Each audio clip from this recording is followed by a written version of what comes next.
Welcome in. We're going to go over the top five Spider-Man transform cards. Real quick, what are the Spider-Man transform cards? They are pretty obvious. It's these two-sided cards. One side is usually Peter Parker, Eddie Brock, Norman Osborn. The other side is going to be their alter ego, the vigilante side or their villain side. When Spider-Man came out, Spider-Man changed the rules in Magic. Okay, so before Magic, you had these modal double face cards, is what they're actually called.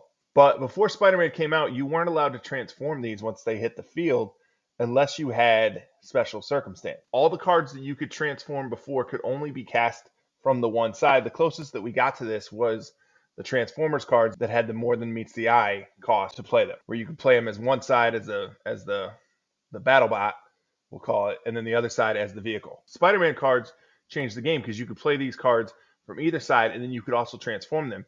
Whereas before, most of the modal double-faced cards, you weren't allowed to transform them. Now, they even retroed this, and you can transform the modal double-faced cards, but you have to meet certain requirements, like Spider-Man cards.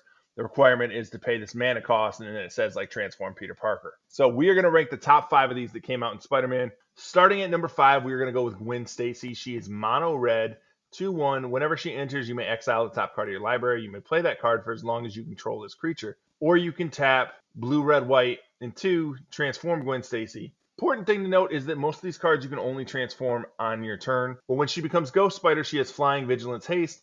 Whenever you play a land from exile or cast a spell from exile, put a +1/+1 on Ghost Spider. Remove 2 counters from her. Exile the top card of your library. You may play that card for that turn. Not bad, not as powerful as some of the other ones, and you have to meet special requirements to make her kind of go off. That's why she's going to be at number 5. At number 4, we're going to have Eddie Brock. He is a 3-cost mono black. When Eddie Brock enters, return target creature card with mana value 1 or less from your graveyard to the battlefield. You may tap 6, including a black, a red, a green. Transform Eddie Brock, again, only as a sorcery, and he becomes Venom, the Lethal Protector. He is a 5/5 with Menace, Trample, and Haste, and whenever Venom attacks, you may sacrifice another creature. If you do draw X cards, then you may put a permanent card with mana value X or less from your hand onto the battlefield, where X is the sacrifice creature's mana value. Eddie Brock, really nice, but you do have to have cards that you're willing to get rid of and or ways to bring them back. He does have the black-green, so that's not that hard to find, but given those two circumstances, that's why he's going to fall to number 4. Number 3, and this was hard, but I'm going to go with Peter Parker. He's a mono white 2-cost 0/1. When he enters, create a 2/1 green spider creature token with reach. So he's bringing a friend with him. And then you tap green, white, blue, and 1.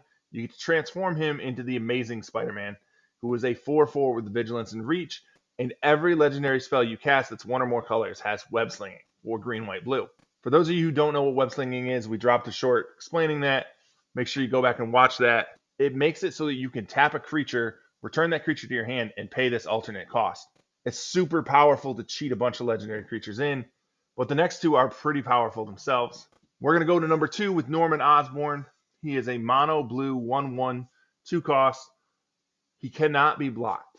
Whenever Norman Osborn deals combat damage to a player, he connives. Tap blue, black, red 1, transform Norman Osborn into the Green Goblin. He is a 3/3 flying menace. Spells you cast from your graveyard cost 2 less to cast. So each non-land card in the graveyard has Mayhem. The Mayhem cost is equal to its mana cost. That means that, again, if you want to know what Mayhem is, go back and watch one of our other videos. But the short version of it is if you discard a card on that turn, you may play it from your graveyard for its Mayhem cost, and he gives every card in your deck Mayhem. And it costs 2 less to do it. A good way to discard to pay a cost, bring it back. But the number 1 card, hands down my favorite card from the Spider-Man set, it's going to be Miles Morales. Miles Morales is a mono green 1/2. When Miles Morales enters, put a +1/+1 counter on each of up to 2 target creatures. Then you may tap 6, including a red, a green, and a white, and transform Miles Morales into Ultimate Spider-Man, who is a 4/3 with First Strike and Haste. Tap 2, don't even have to tap him. Put a +1/+1 counter on Ultimate Spider-Man. He gains hexproof and becomes colorless until end of turn. Whenever you attack, double the number of each kind of counter on spider and legendary creatures you control. So he is just going to keep doubling and doubling and doubling. That is why he is my favorite commander. That's why I think he is the best commander from the Spider-Man set. That is our top 5 transform cards from Spider-Man. Hit that subscribe. Smash that like. Let me know in a comment down below what you think, who you think I missed, and I'll catch y'all next time.